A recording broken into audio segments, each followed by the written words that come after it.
Hello and welcome back to the VolReport show. I'm Ryan Sylvia with VolReport.com on the Rivals Network. And with homecoming this weekend, Tennessee football is about to square off with UConn for the first time on the gridiron. So no better time than now to chat with Graham Chamberlain to get the gist on what this UConn team looks like this year. I ask this to everyone to start the show because I always think it's interesting to hear it from someone that covers the team's perspective. But what's kind of the vibe around UConn's football program right now? Obviously not the best start, but kind of fan base wise and inner team wise, what are the thoughts going on around campus? The vibes are bad.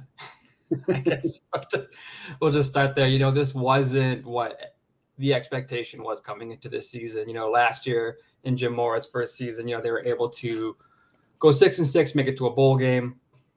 I think that was kind of like the baseline expectation for this season as well. And obviously they're 1-7 out of bowl contention.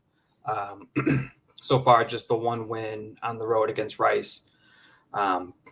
So there's a lot of disappointment among coaching staff, among the fan base, especially. They had the largest crowd for the opener against NC State since, I think, 2014. So it's kind of a big deal. And then they played decently in that game, lost by 10 to the Wolfpack, and then lost pretty badly the next week to Georgia State, then to Florida International, and then really just kind of that the fan base was kind of like, okay, so we're back to the way it used to be. In terms of like the locker room though, and the team itself, by all accounts, they're still playing hard. The coaching staff is still pleased with the effort. They've had some defections midseason, including their top two running backs to start the season. They ended up entering the portal before the third and then after the fourth game, right, to use their red shirt. So there's that. And Jim Mora said he'd be lying if that didn't have an effect on the team. These guys that have been there for a while, they predated him, and then all of a sudden they are gone. It's had an impact on the team. And then also this summer, there was the kind of the flirtation, the courtship with the Big 12. And of course that didn't happen for UConn. And so I think that's, they've said that's kind of also had, a little bit of an impact. I think they kind of thought it was happening, and it seemed like it was up until, Oregon and Washington made their decision to go with the Big 10.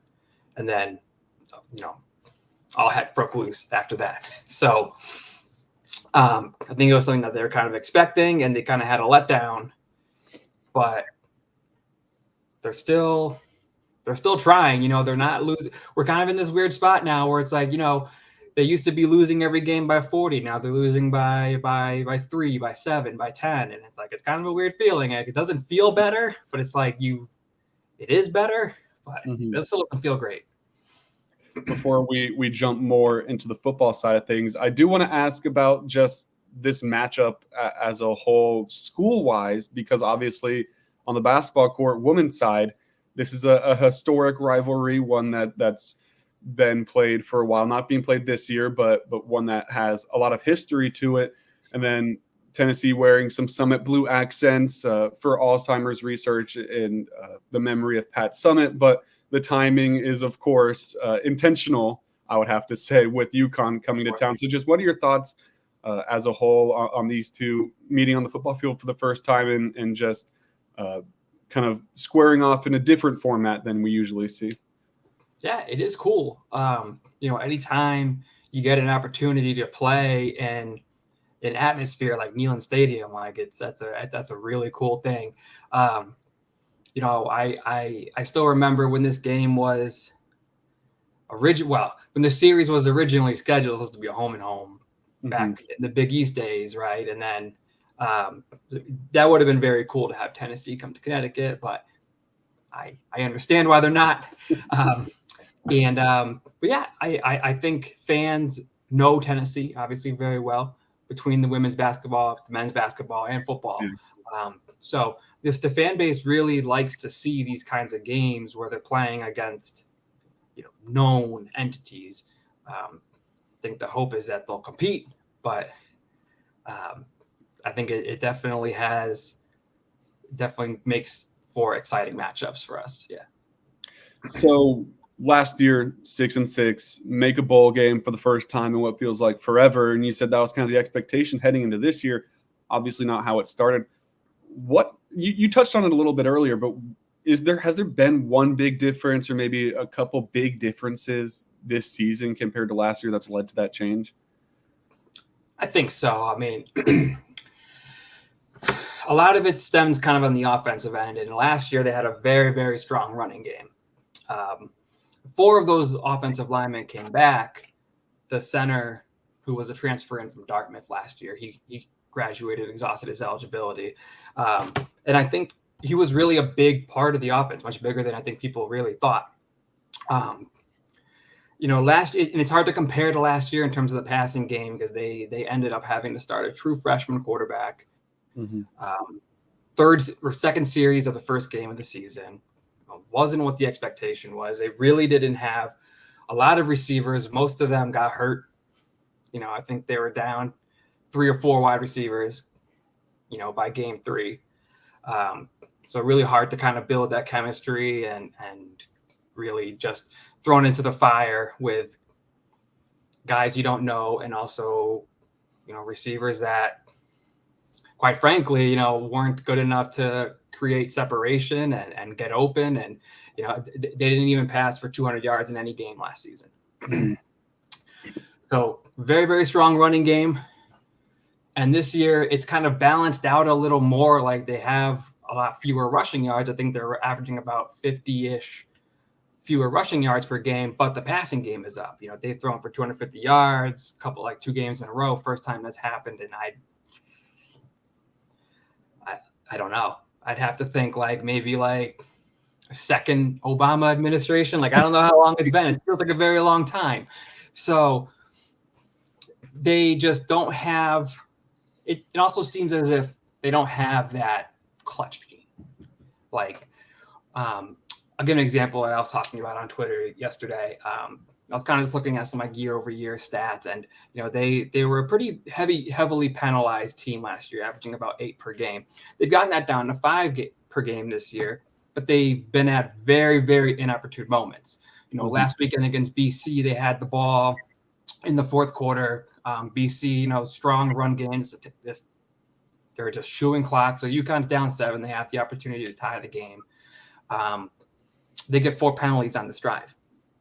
They're able to overcome a couple of them in, second 20, third and 20, but it's hard to, overcome, 3 holding calls and a false start. It's on a drive that's very, very important. The rest of the game, they only had 1 penalty.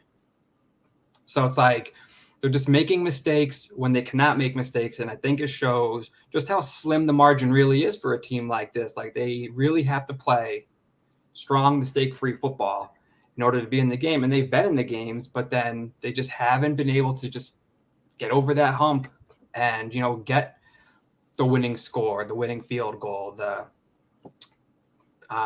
Another example is earlier this year against Utah State. If you look, you see they lost by 1. They were up for a good portion of that game. They ended up losing the lead. Do a 2-minute drill, get a touchdown at the end again, first time, and I don't know how long that's happened. Extra point gets blocked with 40 seconds left.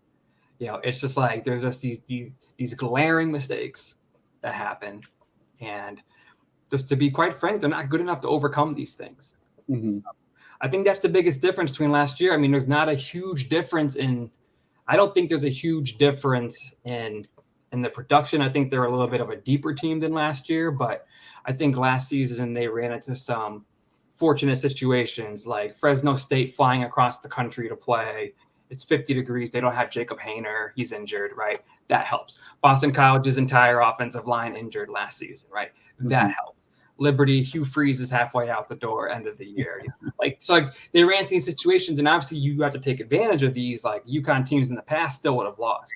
So there's improvement there. But, it's hard to look at last year and say, oh, they were 6-6. It's the analytics really say, no, they really weren't. I mean, they probably were talent-wise and production-wise, probably a 3-win team, but they were able to kind of just hard work their way into a few extra wins, and you think you're seeing the regression of the mean this year. At the quarterback position, Taquan Roberson, former 4-star guy out of high school, went to Penn State, found his way to UConn. How's he done this year? Kind of what are his strengths, what are his weaknesses, and his overall kind of season so far to this point at UConn? Yeah, he's an interesting guy. I mean, he's been in college, I think, since 2019. He's 23. But this season was the first year he started the game and finished the game. You know, he won the job last season out of camp. Led UConn to a touchdown drive, its opening drive against Utah State, tears his ACL the next drive. Out for the season. Comes in this year, you know, we all kind of thought watching practice, like this was going to be the guy coming out of camp. Didn't win the job. It went to Joe Fagnano, who's a transfer quarterback out of Maine, who worked with Nick Charlton, who's the UConn offensive coordinator, back when he was head coach at Maine. So Fagnano gets the job. He starts against NC State, Georgia State. He injures his shoulder. He's out. So Roberson comes in. You know, they're down 28-0, but he throws for a good amount, gets a couple touchdowns. Like, he looked pretty good. But then you really started to see the rust the next few games. You know, against Florida International, struggled a little bit.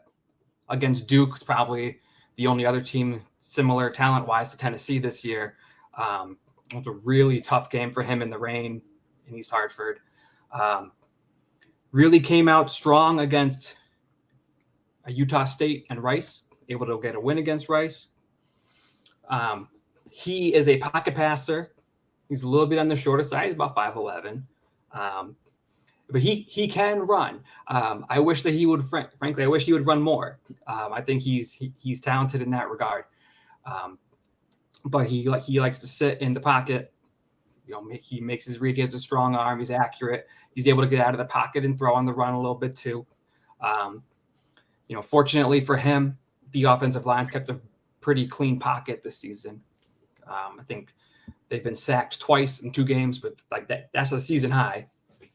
You know, 2 per game. So he's able to kind of sit in there and make his reads, make his throws. They do a lot of like read option, RPO kind of things.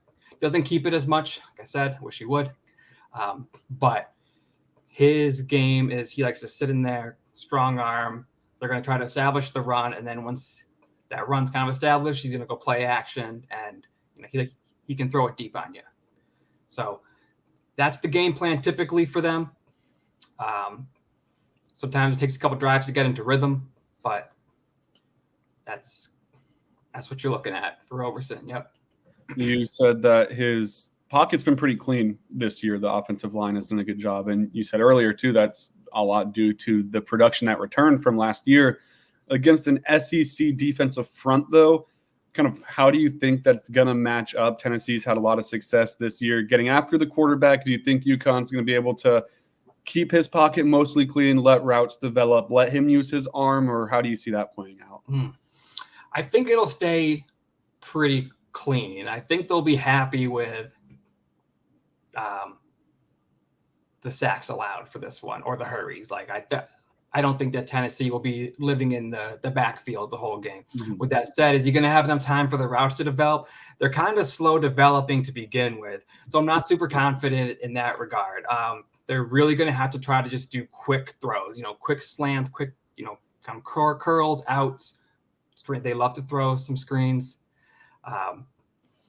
That's going to be what he's going to have to do. He can scoot a little bit, so he'll get out of the pocket. He's pretty good at eluding the pressure. I don't know that he'll be super comfortable in this game, but UConn does have, I mean, you know, starting right guard, Christian Haynes, you know, by all accounts, one of the most talented guards in the country. You know, certainly we're right now looking at about a 3rd round draft grade. So pretty strong for a team like Connecticut. Like I mentioned earlier, the center position has gotten better throughout the year, but it's still a bit of a struggle. And so that's going to be my point of focus is, you know, can Yakiri Walker's the center, and then Chris Fortin sometimes comes in to sub for him. Can those guys keep the pocket clean? Can they open up any lanes for the running backs? They like to try to get outside, largely try to do stretch. But, last week against Boston College, the majority of the yards came off the A-gap. So they're going to have to open that up. A team like Tennessee is going to be so athletic that they're going to get to the outside. They're going to meet you right there as soon as you're there. So they really got to try to get some openings up the middle. And I don't know how that's going to happen. Through the air, it's really been a three-man show looking at their statistics. Wide receivers Cameron Ross and Brett Buckman, and then you go to tight end Justin Jolly as well. Just how have those three played? Is there anyone else that's kind of entering the fold as a possible target for Roberson? And just playmaker-wise, even running back, looking at that as well, you mentioned two guys you expected to be the head guys out of the backfield, no longer with the team. Just what's that been like at the skill positions across the board? Yeah, Cam Ross, very talented young man, hasn't played a ton, a lot of injuries throughout his career, but he's back this year and he's been doing well, along with Brett Buckman, who's a transfer from FCS Delaware. Then, of course, there's Justin Jolie. He really came on the scene last year. I think there was a bit more expected of him this year. He's had kind of a case of the drops, just been unfortunate. A lot of the receivers have had cases of the drops this year. So that hasn't helped Roberson either with, rhythm, because, he'll put the ball right in their hands sometimes and it's a drop. In terms of who else you can expect from receivers, Kevin Sklercius is a guy that doesn't get a ton of targets, but he's a reliable deep threat. So he's kind of going to be someone like, you're not quite thinking about him. You're more focused on Ross or Jolie, and all of a sudden Sklercius is busting out for a 30-yard game. So he's someone that I would certainly look to, especially in the red zone. He's pretty tall, he's pretty big. Similar to Jolie, he can create some matchup issues because Jolie's he's a tight end, kind of like has like tight end body, but receiver athleticism. So he causes some matchup issues. And at running back, so Victor Rosa is kind of considered the main running back. He injured his ankle against South Florida a couple weeks ago, missed the Boston College game last week. Cam Edwards slid in. He was a converted defensive back, or came into UConn as a running back, went to defensive back to running back, has had a couple strong games, including 150 yards against South Florida. So those are going to be your two guys. And if they get into 4th and short or a goal line situation, they will hand the ball off to defensive lineman Jelani Stafford, who leads the team in touchdowns. 300-pound former running back in high school, much more athletic than you give him credit for. He can kind of leap a little bit too if he needs to. So goal line situations and any short yardage that they're gonna hand off to him. The announcers will go nuts. They're gonna love it. It's been pretty popular this year. But in terms of the skill positions, it goes as far as the offensive line will go. And I think the running game has been strong. There hasn't been as much of a reliance on the run game this year as like last year. They needed to run because you just were not going to convert on 3rd and 6, 3rd and 7, etc. They weren't going to get those yards in the air. And this year that's changed. So I say it's an improvement in that regard that they're getting more production out of the passing game. But they're definitely a run-first team. They're going to want to establish the run. And Jim Morris said it several times this year, but receivers got to catch the ball. It's just, eventually it kind of just gets to that point where it's like, Roberson's putting it where it needs to be. You got to catch it. That's not much more to it than that. Everyone talking about Travis Hunter this year, but Jelani Stafford, 27 tackles, half a sack, and then he's got 21 yards on 12 carries and 6 touchdowns. So yeah. I'm sure that will be a hot topic of discussion if UConn gets in a short yardage situation and he comes out on the field. I'm sure that'll be mentioned by the announcers, talked about in the press box. Fans will love it. It's something interesting to look out for. Let's talk about the defense, though. How have they performed this year, and how do you see them matching up against Tennessee's offense that hasn't been bad by any means this year, but isn't necessarily at the level it was a year ago with Hendon Hooker and company at the helm? Yeah, that's helpful. You know, doing my previews and things I was looking at last year, and I was like, oh boy. So the defense is interesting. It's been a bit of a letdown, I would say. Most guys came back, but they had 2 starters at linebacker, and Ian Swenson and Brandon Boyer-Randall, 2 guys that were 6-year guys, and then Boyer-Randall had a 7th season. Right, so these guys were super veterans. Along with Jackson Mitchell at the inside linebacker position, who had 140 tackles last year, leads the team again in tackles this year. He's very productive. Something that's interesting about the UConn defense is they don't have a defensive coordinator. So Jim Mora is the head coach and the defensive coordinator. And I think that it's starting to kind of become an issue. It worked out last year, but now having to replace that production of those 2 super senior leaders, and the linebacking position has not been as good as it's been. The team is, I believe they lead the country in missed tackles. Looking at PFF, they're the worst tackling team in the nation. And second to last is pretty far away. So they've really struggled with tackling. And, I don't think it gets better when you're playing a team like Tennessee.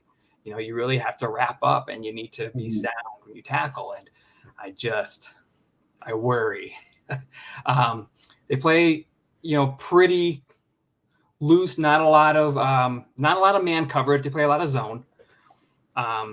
It's really like a bend, not break philosophy. So they'll give you yards. Like last week, Boston College, I think, had 460 or something like that. Only 21 points.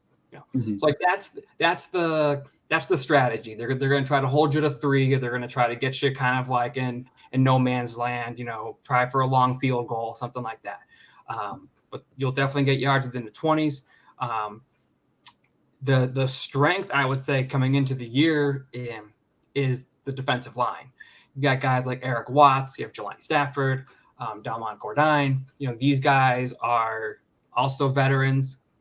Pretty productive. They don't get a ton of pressure, but they're good at stopping the run. In terms of who've been the best tacklers, probably them. But again, that's not saying much because it's the worst tackling team in the country. Secondary is still a bit of a work in progress. They have 2 strong safeties, not the position, but 2 good safeties. In Durante Jones and Malik Dixon-Williams. Dixon-Williams has struggled a little bit this year with some injuries, missed a couple games. And then at the cornerback position, you've got Mumu Bin Wahad, who's a transfer from West Virginia. He's come in and has played very well, as other side, you've got Damon Brinson and Malcolm Bell kind of splitting time. So again, they're going to sit back in the zone. They'll give you yards. They're going to try to keep the field in front of them, and then really try to get some pressure in the red zone. But how do they match up against Tennessee? Tennessee's fast. You got guys like Squirrel White. I don't know who on the defense can match up with him. So I think you'll see even more zone, and they're gonna try to just keep, kind of like baseball, like double depth. Like that's kind of how it's gonna be.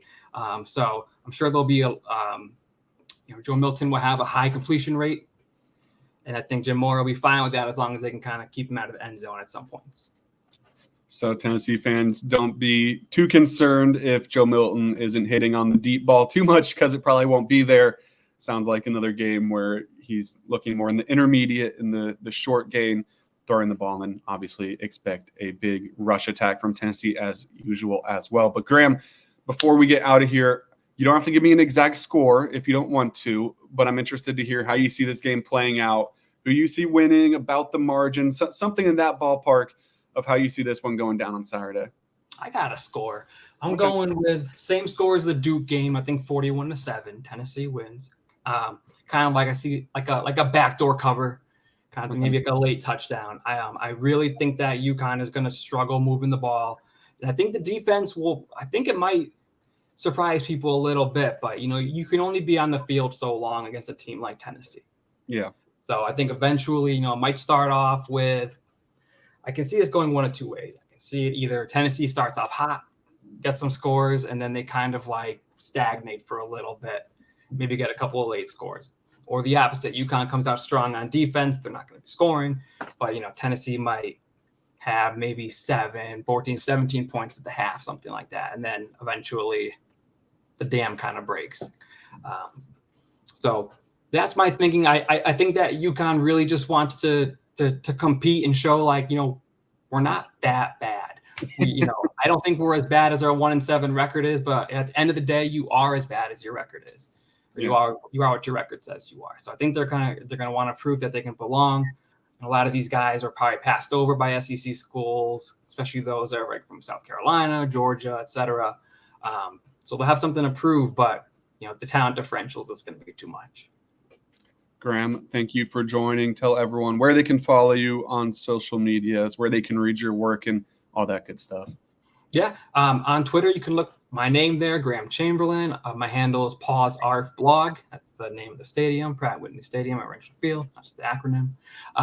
And then also at Connecticut.rivals.com. We've, sort of transitioned over to some more basketball talk now that the football season is, not at a bowl contention, but you can still read my football stuff over there. And if you're interested in basketball, we'd love to hear from you.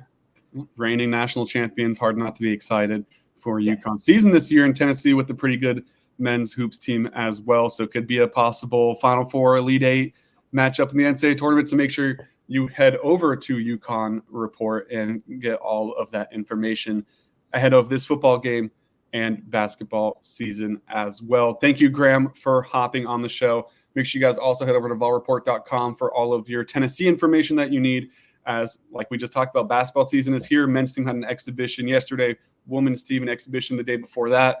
Baseball fall practice is going on. And of course, we are right in the thick of football season. So head over to VolReport.com for all the information across the big sports here in Knoxville. Thank you guys for watching. Links to everything you need is in the description.